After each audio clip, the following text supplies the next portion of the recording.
오늘 뉴스토마토에서 충격적인 지지율 결과가 나타났습니다. 이에 많은 사람들이 민주당이 하락세를 겪고 있나 생각을 하실 수 있는데요. 하지만 세부 지표를 뜯어보면 재미있는 사실이 드러났습니다. 해당 내용 알아보기 전 구독과 좋아요 부탁드립니다.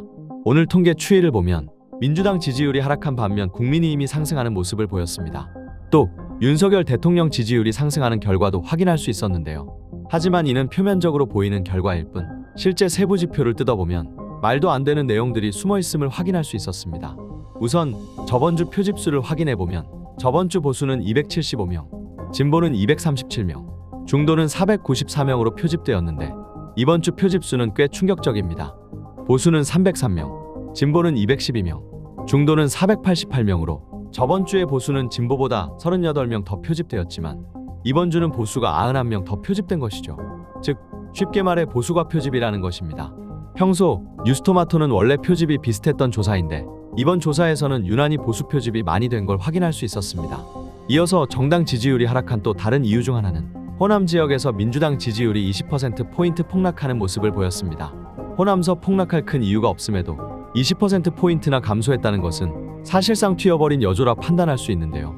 하지만 그럼에도 오차범위 외에서 민주당 지지율이 크게 앞서는 모습을 보이고 있으며 60, 70대를 제외한 모든 연령에서 민주당 지지율이 앞섰습니다. 그러면서 PK와 TK를 제외한 모든 지역에서도 민주당이 우세한 걸 확인할 수 있었습니다. 또 PK에서는 전주 대비 국힘의 지지율이 하락한 것을 볼 수 있었습니다. 보수과 표집에도 이러한 하락세는 유의미한 결과이다 판단할 수 있었습니다. PK에서 지지율이 갑자기 하락한 이유는 이 영향이 있는 것이 아닐까 생각되는데 해당 내용 잠깐 살펴보시죠. 여기에 대해 국민을 속이기 위한 거짓말도 빼놓지 않습니다. 민주당 정권에서 자천된 시기에 사직에서 야구를 관람했다는 말도 앞뒤가 맞지 않습니다. 한동훈 위원장이 민주당 정부 시절 부산에서 근무하던 때는 코로나 여파에 무관중 경기로 진행될 때여서 야구장에서 직관하는 것은 아예 불가능했습니다. 부산에 발령받은 것을 좌천이라고 칭한 것은 부산 비하 아닙니까?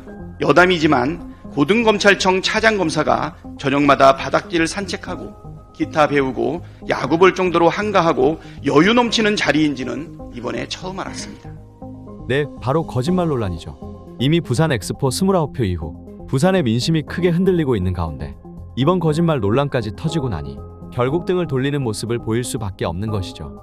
또 윤석열을 향한 충성층보다 비토층이 더욱 압도하고 있음을 이번 여론조사 결과를 통해서도 알 수 있었습니다.